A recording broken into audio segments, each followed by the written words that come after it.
ain't going back. Not gonna buy into all that. Hey, hey, ain't gonna hide. Gonna let all the fears slide. Got Mother Nature is on my side. Got all of the loving growing inside. Hello, everyone. Welcome once again to the New Now. I'm here with Joel Schafer. I want to remind everyone we've been in publication with TheNewAgrOA.ca for 11, 12 years. We did a monthly newspaper on the West Coast where Joel is. We are now fully online. We share all kinds of lovely information dedicated to freedom, governing yourself, power, and all of the lovely ways that you can help yourself grow into your own wonders should you decide to put those into action. Today, I'm here, as mentioned, with Joel Schafer from Perceiver Channel, and we're going to discuss something which is probably close to his heart, given the name of his channel, perception and the war on. Hello, Joel. How's it going?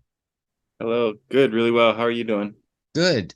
So perhaps since this is the first time you and I are chatting, you could give our viewers a little bit of background about yourself and your channel and why you've called it Perceiver. Yeah, totally. Thank you.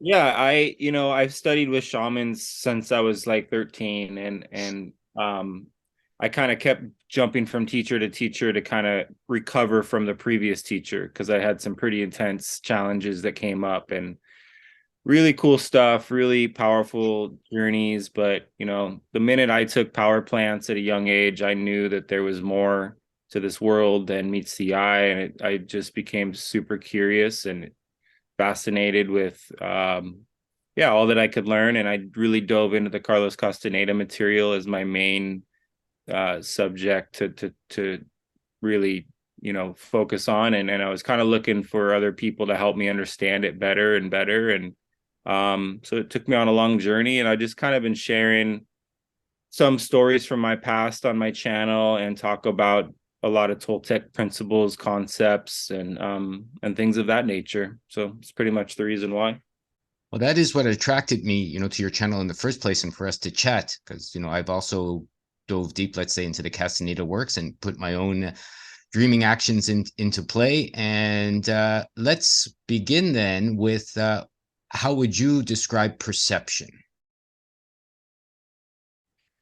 Wow. Yeah, I mean, I would say in a sense, that's all that there is. Everything is perception. We experience the world as if, perception is like a subject, but really the fact that we have a description in which we interact, like that we experience a physical body and we perceive physical objects, that we're inside of a construct of perception that is, upheld by maybe forces that we don't understand yet. But shamans seek to unlock the nature of perception by reaching deeper and deeper layers of silence to where they discover that things are not exactly what they seem to be.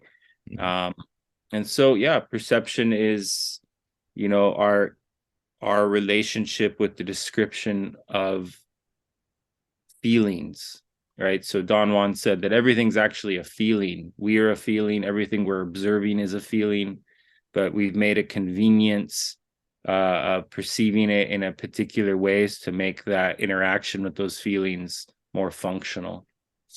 Yeah, isn't that interesting that if you consider being energy first and physical second, and how that can allow the manipulation of our perceptions, right? The manipulation of our very reality, which could tie very well into what's going on these days.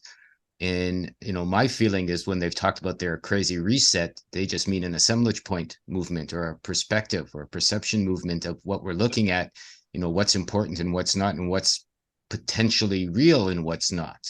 Mm-hmm. Yeah, it's everything's synchronized. So what we may seem like we're in a situation that we have to fix, and we do. I mean, there's a predicament at place, but it's for a reason. There's a purpose, and so everything can sort of be decoded in that respect. And so when they talk about resets and things of this nature, we are in a new period of time. We're moving into a shift of perception, and maybe there are people that are trying to control that and make sure that it goes in a particular direction, but ultimately everyone that studies these things is aware that there's some unavoidable change coming, and those, I think, that try to resist that and control it and stop that will be fighting, wasting their energy, and those that learn how to acquiesce to it and adjust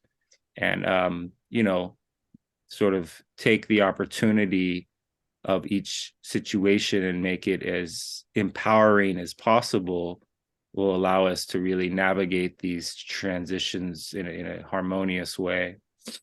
What do you mean by unavoidable change?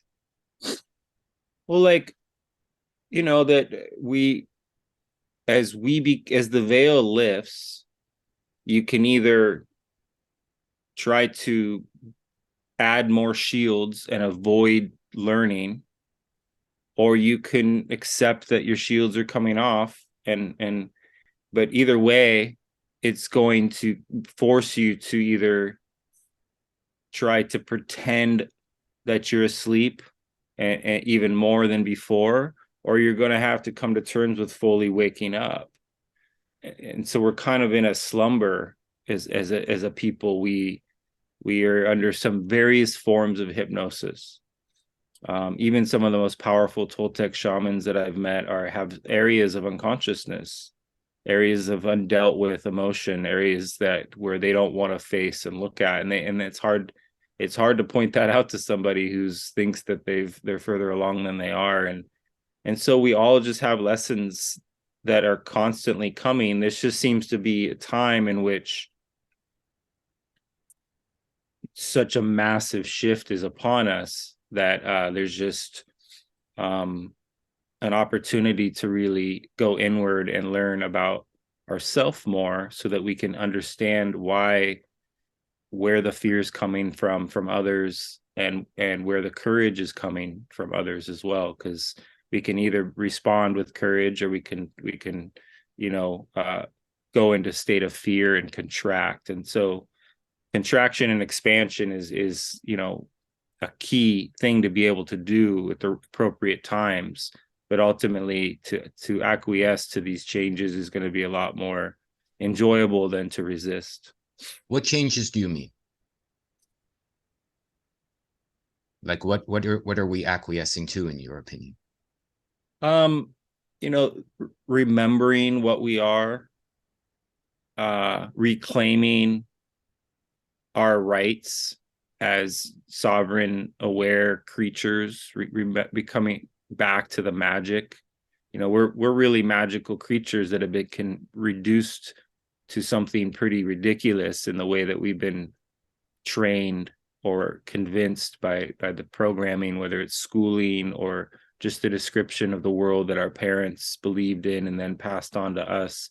It's so kind of ridiculous in comparison to how incredible everything is and everyone is. And if you scratch the surface of anyone, there's a shaman beneath everything. We're all energetically aware creatures. It's just that some of us have taken on so much programming that we're literally have become Agent Smiths of the Matrix, in a sense, that they're people that are fully defending the programming because it makes them feel comfortable. I would agree. I've seen too many, let's say, other presenters talking about NPCs, non-playing characters, and I don't feel anyone really is an NPC. I'm more along the lines of what you've suggested, is just more deep into their programming, so it appears that they're fully asleep, yet they are, or they have the potential to be shamans, to be energetic beings. We're talking about, let's say, a war on perception or manipulation of. Where would you say some of these fears are coming from?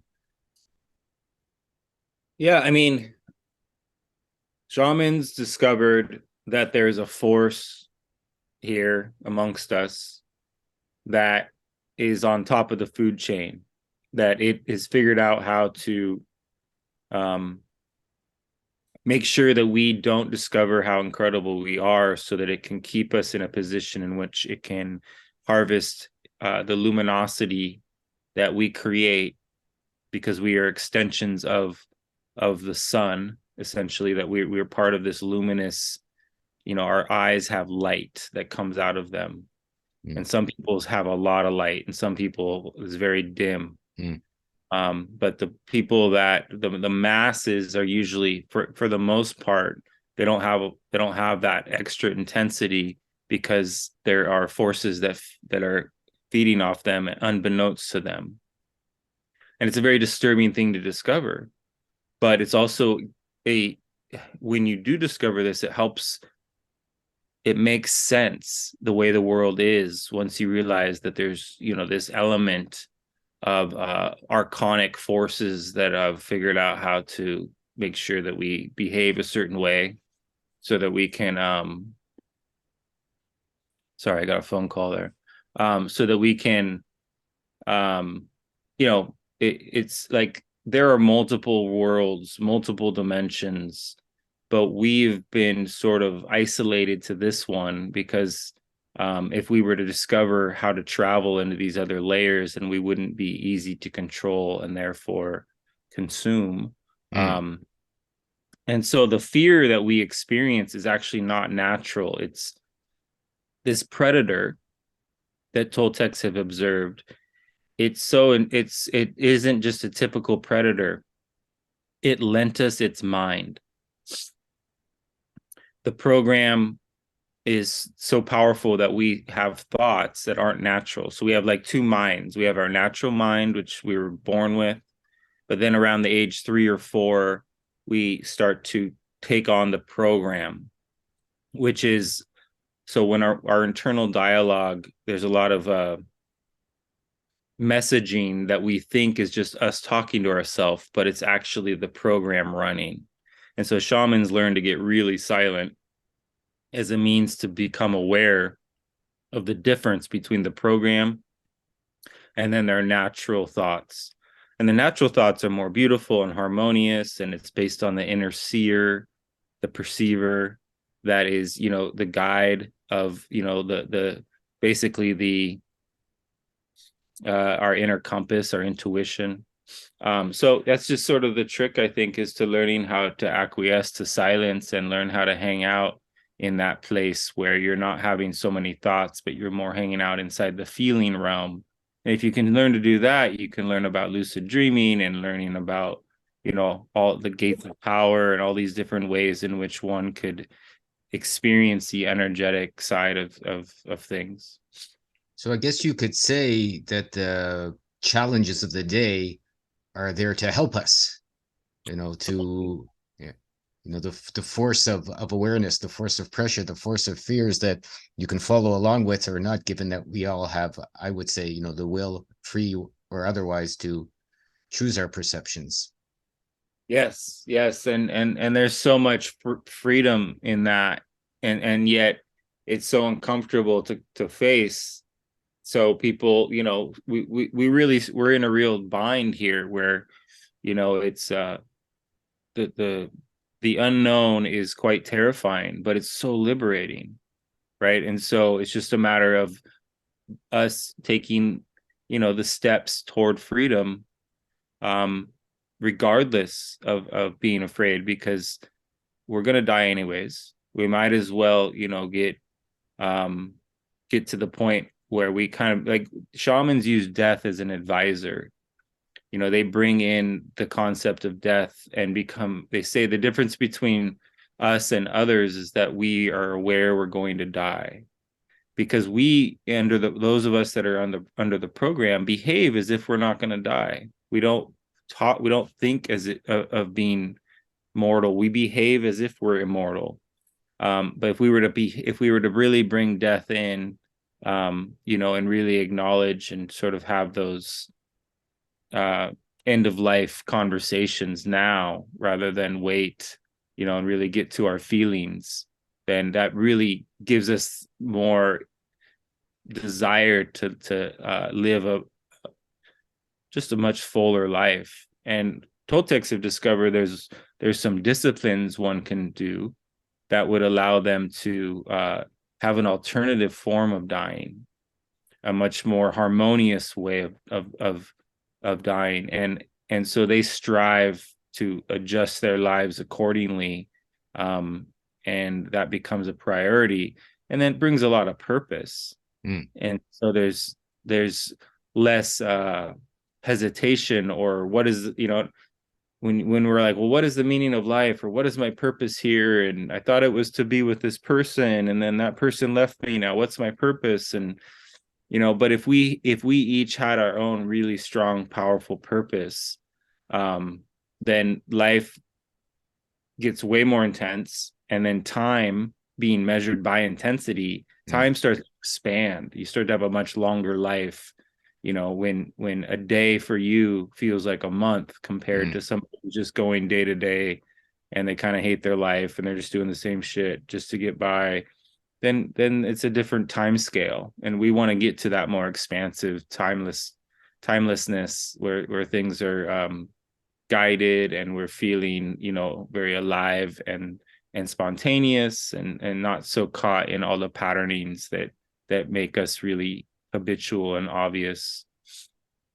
What would you say then, as a perceiver, that the biggest challenge people face is the fears of themselves, and how I would say how I've been horrible. I've had to face all my nastiness, my horrible choices, my not such nice actions in my life, being the perceiver, because I was causing my own distortions.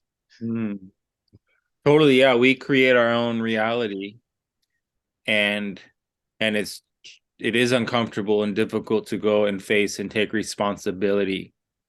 Because if we're victims, and we're blaming the government or the elite or these archonic forces for our life being not the way we want, then we're just handing our power over to something rather than taking that responsibility for it.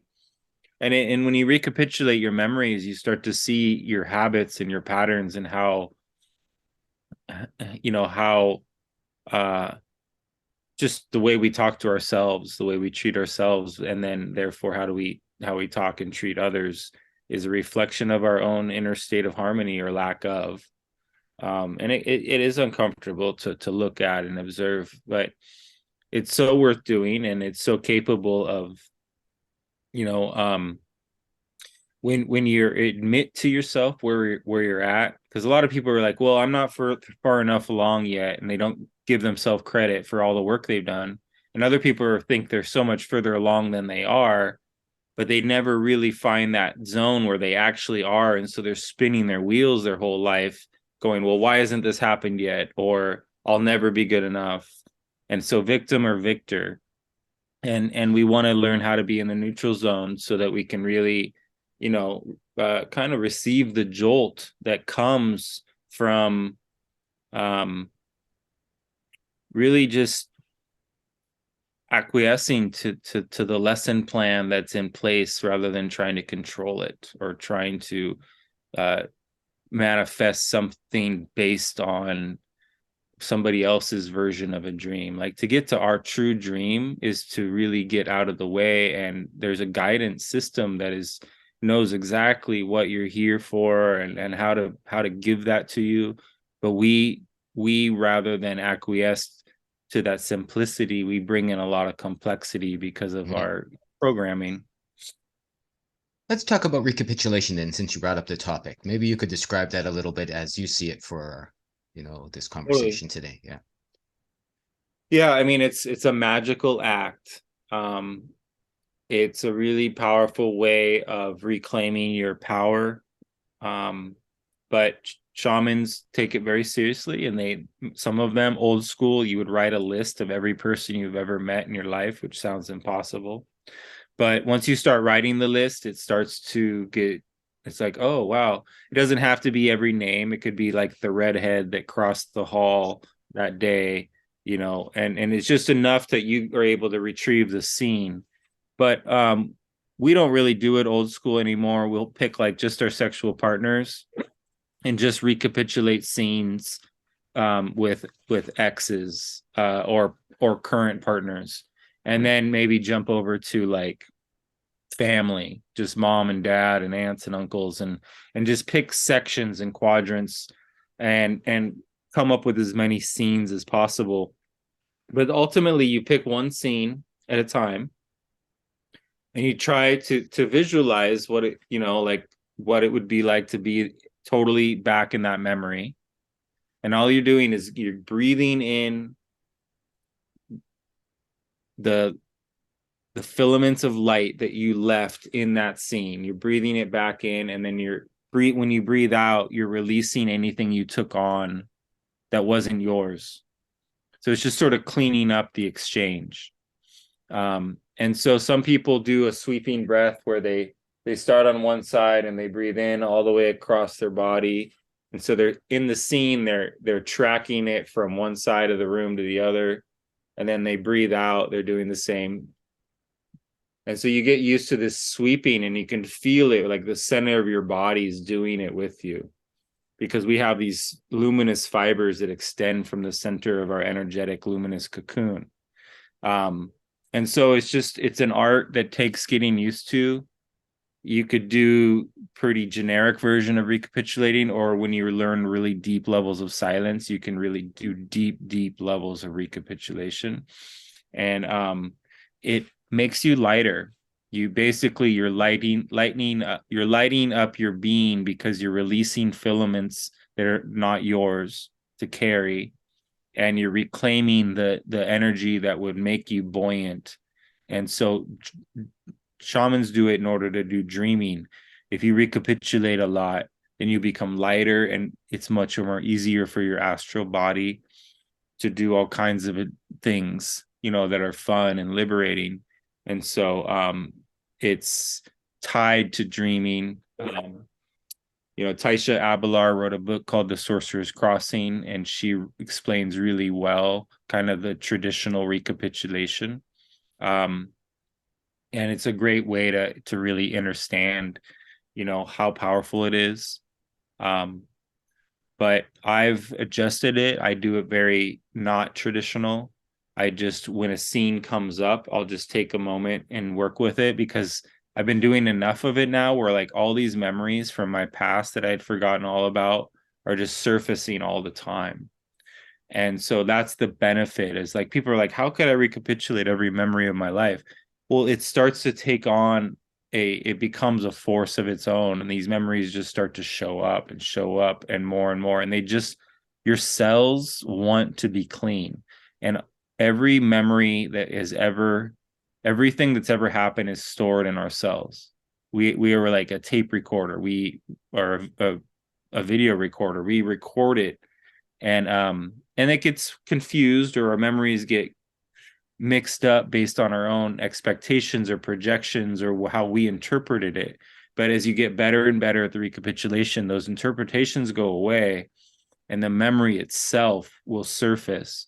And so some people go directly to the cells and just visualize the cells being purified. And I think if you're able to get silent enough, I think that's a very effective and very expeditious way of doing this work. But ultimately, the recapitulation is going to be something we do kind of over and over throughout our life, because we're going to get better and better at it. When you're really, really doing it, it feels like you're puking up your past. You can feel like acidic memory coming out in the out breath, because we are acidic. There's a lot of things that we do that keep us unhealthy, not just in the food we eat, but sometimes the energy that we take on, or other people's emotions or expressions or projections of how they perceive us. And then because when it's coming off of you, you're getting really liberated. And so there's all kinds of sort of psychic healing that one can do on themselves once have gone into their cave and have sort of discovered these deeper layers of it's like soul retrieval for yourself, where a medicine person could help you with that, but eventually you can do your own. That makes sense. I mean, I know I've worked in a Japanese translation of that very book with a lady here in Japan. Oh, cool. Well, my wife is Japanese, so I contacted the publisher to ask them about a Japanese version, and eventually I got in contact with a lady that was doing the translation. Wow. And so she had me check her English from the translation of the and Being in Dreaming. She did both books here in Japan. Oh. The other one, yeah. So I'm very familiar with those books, and having seen like now that we're talking about, I guess, these ladies' books, perhaps we can delve a little bit into how important it is for women to claim that power that's beyond their reproduction, their dreaming organs, their womb, Yeah. beyond making babies, and what that can mean for humanity as a whole. Totally, yes. Very important subject. It's our organs have a secondary function, and those are magical functions. And the most important organ as far as the magic goes is the womb, and it's what shamans call the dreaming box. And women are much more liberated in the energetic world than men. Men have some um advantages in the physical world, and women have some advantages in the dreaming world. And women, when they if and when they reclaim their role as you know as guides in this system, like women's intuition is so powerful, and it comes from the fact that women at one point in time determined our evolution. The womb is not just for reproducing children, but for producing realities, for dreaming forward the direction of humanity. And if women can be cared for by the masculine, if the masculine can be in a strong container, and then the wild power of the female can be given this structure and support to then really become alive and guide, then really beautiful things can happen, whether it's in a couple or in an entire kingdom. But it's just a matter of us returning to working together. My elder used to say there's only two tribes, the tribe of man and the tribe of woman, and they're very different. But if they could learn to build a bridge and work together, then we could change the situation we're in. We could reclaim our power from these forces and re-intend the direction of our lives again, rather than something intending it for us. I think it's very powerful, the idea of recapitulation as a cleansing tool for the dreaming organ. As you mentioned, something that gets polluted or is encouraged to be polluted from the tribe of women, so to speak, these days, sexual liberation and all that sort of nonsense that doesn't allow for what you mentioned to come to an intelligent fruition. Yeah, I mean, really powerful Toltec women recapitulate so completely that even though they were not virgins, they reclaim their organ and are now virgins again, because they took their energy back from all of their sexual acts. Even having had children, they can completely heal and revitalize their organ as if nothing ever came out. I mean, it's pretty incredible how powerful this energetic side of healing can be. And women being unaware that they're bonding with men for 7 years every time they sleep with them. There's an energetic exchange that makes sure that we, are bonded. And it's a positive thing, in a sense, that's such a powerful thing to do with someone, that that this energetic bond would happen. But when we're unconscious of it, then it can create some massive confusion and energetic dependencies, and it just explains the entrapping nature of relationships and the codependent dynamics that occur. And so learning about how powerful of an because sex is an exchange of power. There's no way around it. You're exchanging power every time you have a sexual act. And so we can mature and grow up and take responsibility for all that, and clean up our past through the recapitulation, and we can have really powerful partners in which we become aware of that power exchange, and we don't treat it as something mundane, but really hold space for it to be, just a really magical tool, not only for romance, but for dreaming. People can use sexual energy and dreaming energy are one and the same. Mm. So when you build sexual energy up, especially with another, you don't have to then just explore the physical act. You can go into the energetic side of that affection and really just totally explore those feelings. And if both parties are capable of lucid dreaming, you can sort of, there seems to be there's a beautiful transition from lovemaking into dreaming, back into lovemaking, back into dreaming, once you sort of unlock the mysteries of that stuff. It's really powerful. For sure. I would feel that it is perhaps the next level of action potential for the tribe of man and the tribe of women. And that if men picked up their role as, well, maybe impregnators of dreams instead of impregnators of their sexual desires, right? And then the women gave birth to those dreams, then both have a responsibility of potentially building this new world or this new way of being that many of us can intuit but haven't been able to put into words.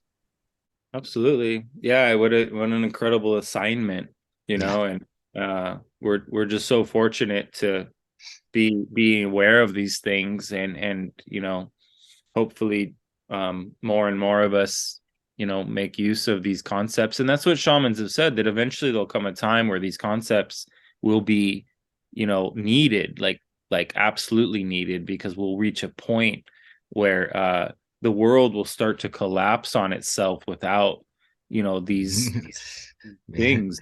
Yeah, sure. Maybe even soon, or so it seems anyways. Right.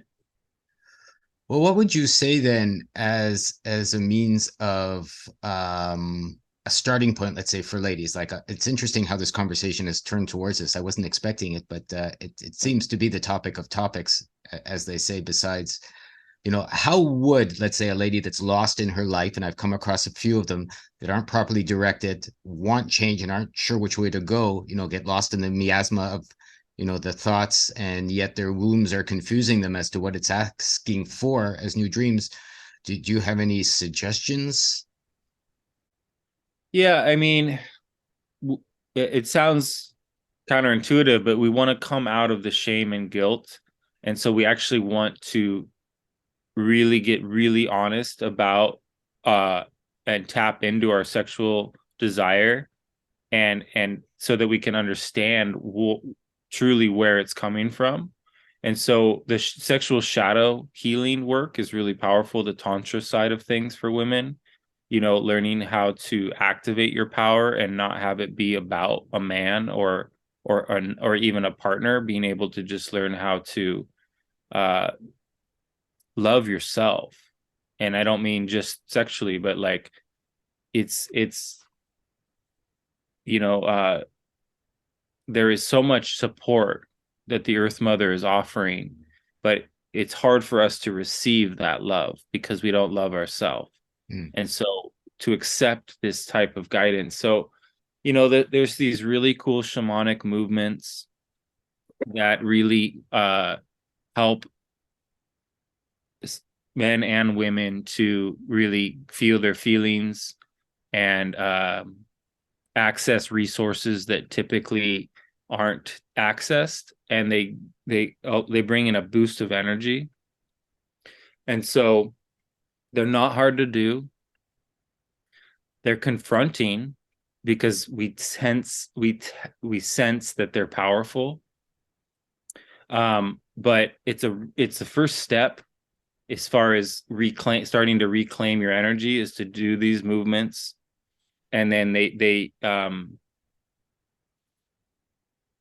activate and awaken dormant aspects of our being.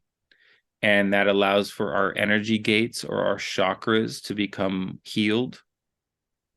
So getting support is key.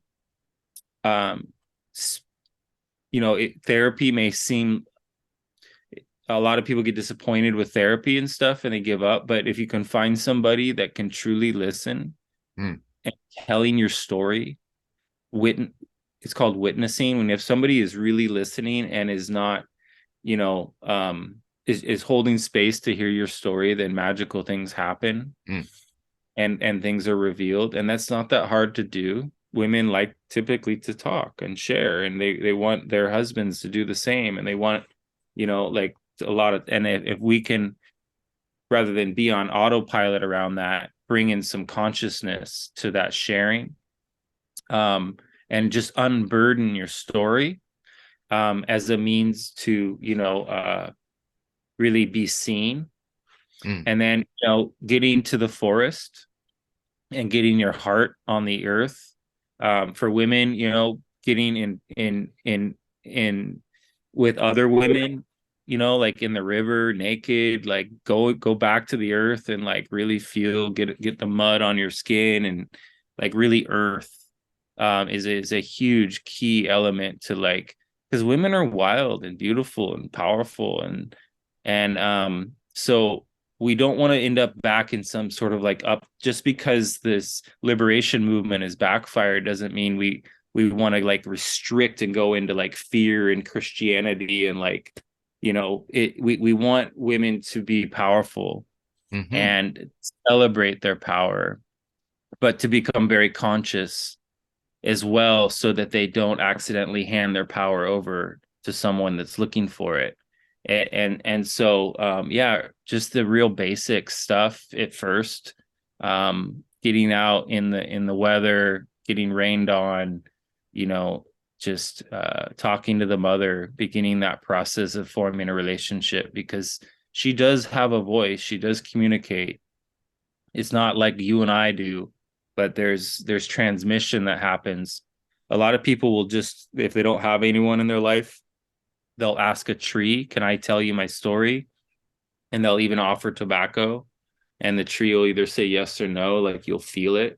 You can go to the next tree and ask, but witnessing on any level and releasing the story is, I think, a really key beginning.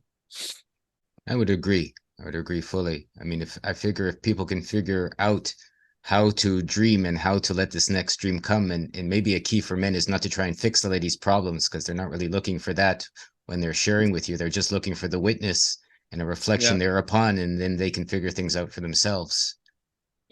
Yeah, and then they'll when you step into that role and they recognize the difference, then they can start to relax and open up, and then a lot more magic can happen in the relationship. And so, if it's sexual energy is intense, and we want to learn how to have a lot of it running through us without it becoming the focus, so that we can have affection all the time, rather than sort of being caught in the patterns of where that goes. And it's just becoming more conscious, and makes a big difference.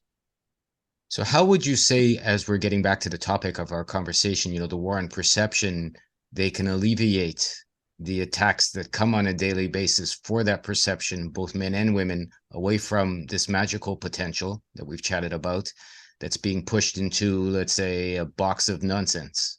That's how I'll put it. Yeah. I mean, making peace with the fact that things are tricky, and giving ourselves time and space to go through these changes.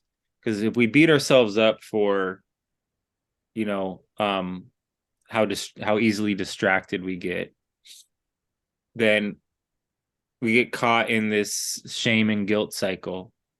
And so it's shamans are jovial and light, and they celebrate life, and they laugh, and they make fun of themselves, and they make fun of each other, and we take ourselves pretty seriously, and it's hard for us to reach those really liberated states. But that's that's sort of, being able to laugh at our situation and our predicament, and learning about how we create our own reality, but without beating ourselves up for it. But ultimately, yeah, there's, when you have that extra energy and you feel that you want to make a change, anytime you forge a new neural pathway, the universe notices and lends you extra energy, because it's seeking to become more conscious of itself. And if you're becoming more conscious of yourself, then you in turn are sharing that with the entirety of the system. And so it becomes really obvious the things that bring energy and things that drain us. And we got to learn about that. And, there's going to be times where we get really drained and realize, man, this just doesn't, I can't do this anymore. And we finally get sick enough of certain ways of living. And we just recognize, wow, I'd rather, rather than like, because discipline and impeccability are very different. Discipline is like repressing sometimes, and it's like controlled. And there's a place for discipline. I'm not saying we shouldn't be disciplined, but eventually your discipline wants to turn into impeccable actions, to where you are not doing things out of the habit of the discipline, but you're truly listening in the moment, and you're doing things out of love and gratitude, rather than out of fear of what might happen if you don't. And there's this huge difference. But until we get to that impeccability, it's okay to use disciplines. They bring in the ability to focus. But falling in love with something, finding a path of heart. It could be a martial art, it could be gardening, it could be just making jewelry, or whatever it is for you that you truly want to do. Even if doesn't mean you have to turn it into your career. It could be just something on the side that makes you feel more alive. And there's things from your childhood that are that you can go back and be like, wow, I used to feel so good when I used to do this. And it's okay just to go, open a coloring book and slow down and give yourself permission to just experience these feelings of just something, absorbing your attention to something. It can be life-changing. Carlos Castaneda, when he got his book started selling, he was becoming famous, Don Juan said, you need to go like flip burgers while people yell at you. Like, go do something that's really difficult and that you have to work really hard and fast, because your ego is going to start getting tricky if you don't have something of that nature. And so our bodies actually love having purpose and an opportunity to express or get good at something. Well, often people are avoiding jobs like the Matrix. They're afraid of a job, but it's actually the very thing that they need, because they're just hanging out trying to create a life that it's just, you're just going to kind of make yourself crazy unless you've got a task in which you can cultivate and develop your will. And for some people, it's the opposite. Some people are workaholics, and if they could just learn to stop, and learn how to just contemplate the universe and sit in their feelings, that would, so just depending on where each person is, there's magical solutions. It's just a matter of tracking kind of, what it is that is specifically the formula that is being shown for you. And so there's polarity work with shadow work, where you, like, if something really angers you about somebody, then it means that there's something within you that is unresolved. And so we want to get to know. So any interactions in the world is going to give us that biofeedback, whether it's road rage or, getting pissed at watching the news or whatever it does. We want to know about ourselves and why we're triggered, and explore those triggers. And that's something that my wife and I do a lot. Is we mentor, we help people to get to know themselves better and serve as a mirror, and so people come to us for whether it's in replacement of therapy, or to learn about dreaming, or just to be able to unlock some of the mysteries of their family or their lineage, and just to have an opportunity to find ways to sort of forgive themselves and forgive everyone, because it is a process to really let go and let God, so to speak, to really like acquiesce to this situation. And but there's going to be times where we get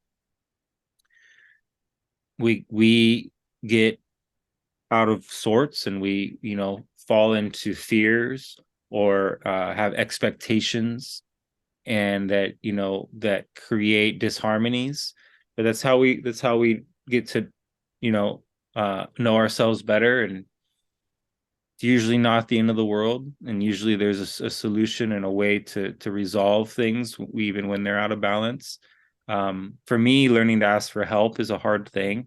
It took me, like I suffered unnecessarily for a long time, because I just didn't want to burden anyone.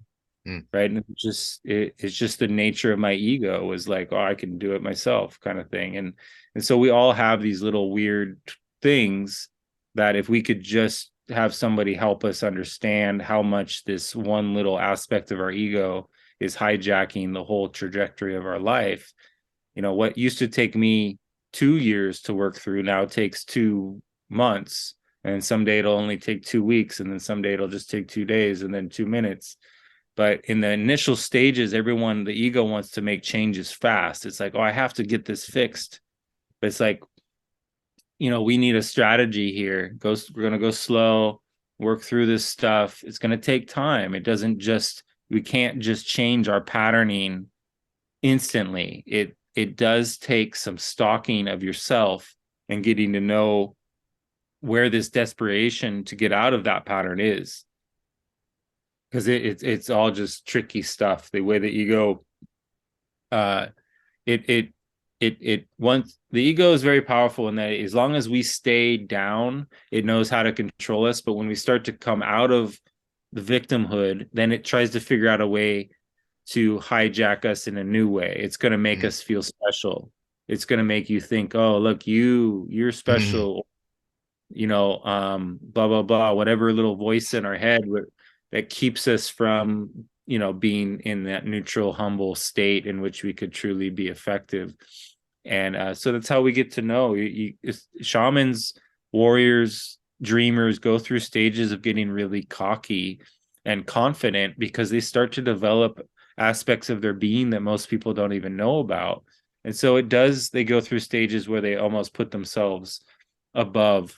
But ultimately, we're not above or below anyone or anything. We're all just interconnected, and we all are super fortunate to have the unique formula that we have. No, I would agree. I think as you find your path as well, you meet others, like you and I are chatting now. And, I do similar work in listening to ladies. I've done it over the years, and I found, I've done In Love Unlimited, which is about living, in love unlimited. And mostly it's attracted, as you've mentioned before, people that just need someone to be a witness to their life, not try and fix things, and allow them to recapitulate in a safe space for themselves, beyond being judged. I mean, I can also see how I've been a fool my whole life.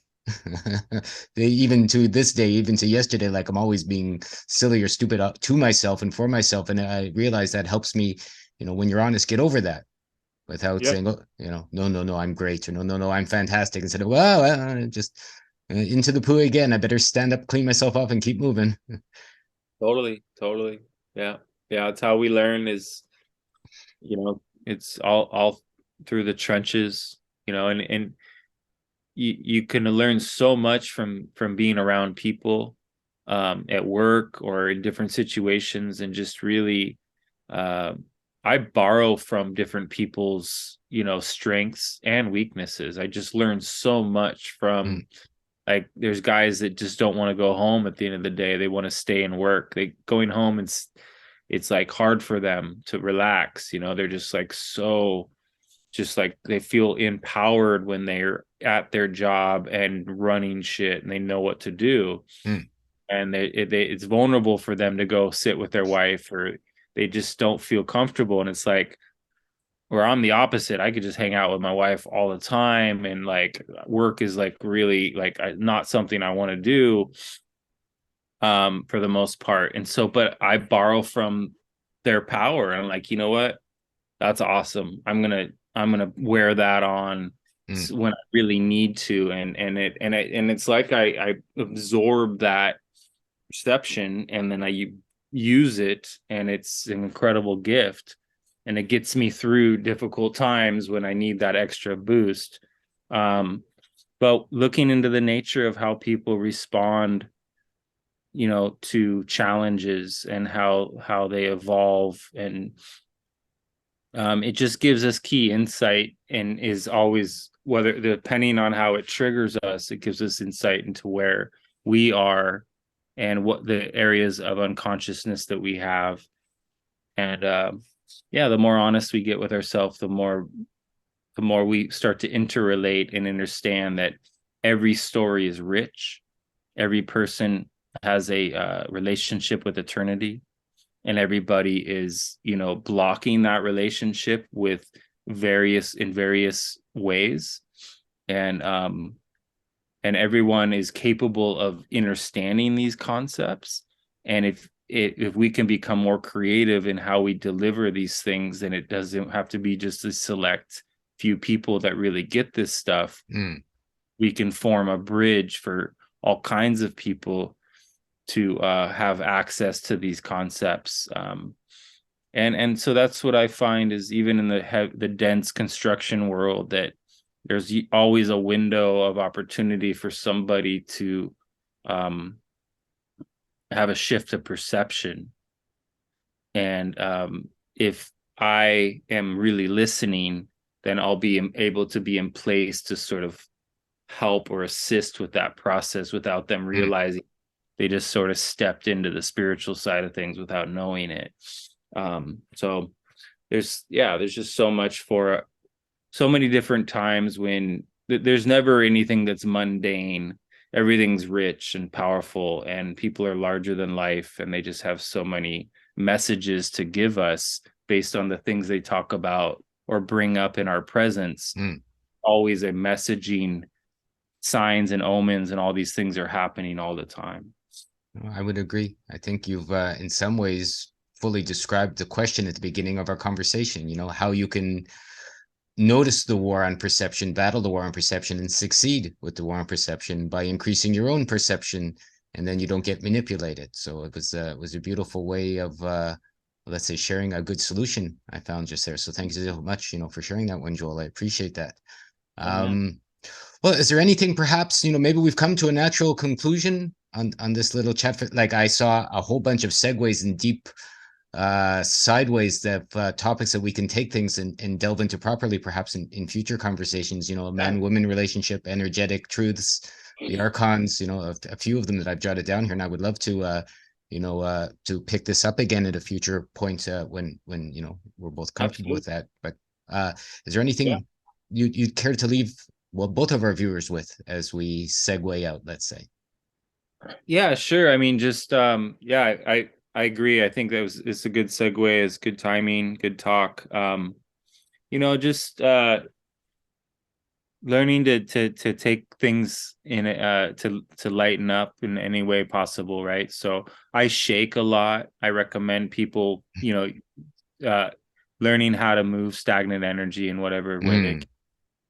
Dancing in the dark alone, where so that you liberate yourself from like how people might think I look funny, but if you can come out of all those kind of like things, it's such a huge way to just sort of really get goofy and make fun of ourselves and lighten up the mood. And because the shamanic work can be kind of there's some forces and some heaviness to the concepts, and so shamans are very careful to make sure that they remain jovial and stuff as they approach these concepts. And so just keep it light and enjoy what time we have here. We don't know how long we get, and it's a the mother is very beautiful, and there's a lot of experiences to be had, and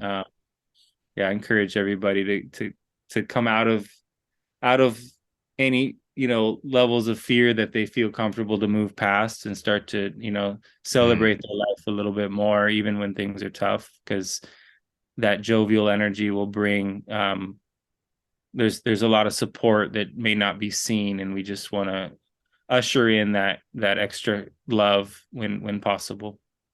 I would agree. Don't forget to laugh at yourself. I do it all the time. You know, funny dancing in public is great. You know, so it does bring a change in your perspective and your assemblage points. You know, we haven't really talked about that too much either, and can give you new ways to go through whatever challenges happen to be facing you at the time. Absolutely. All right. Well, Joel, thank you so much. I appreciate your time here. I will leave Joel's links below to his channel. I will leave links below to our channel. And if there's anything else you wish to share or anything you want me to link to, please send it along once we're off here. And I hope to see you again very soon. Awesome. Yeah, so good to meet you, and look forward to next time. Me too. Thank you so much, everyone. Thank you for being here. Please like and subscribe, share around. Go to Joel's channel and check it out. He's got a whole bunch of interesting videos there too. I've been looking around over the last little while, and we'll see you again on the next one. Bye-bye, everyone. All right. Bye-bye. Light up my heart. No one tells me where I should start. Freedom.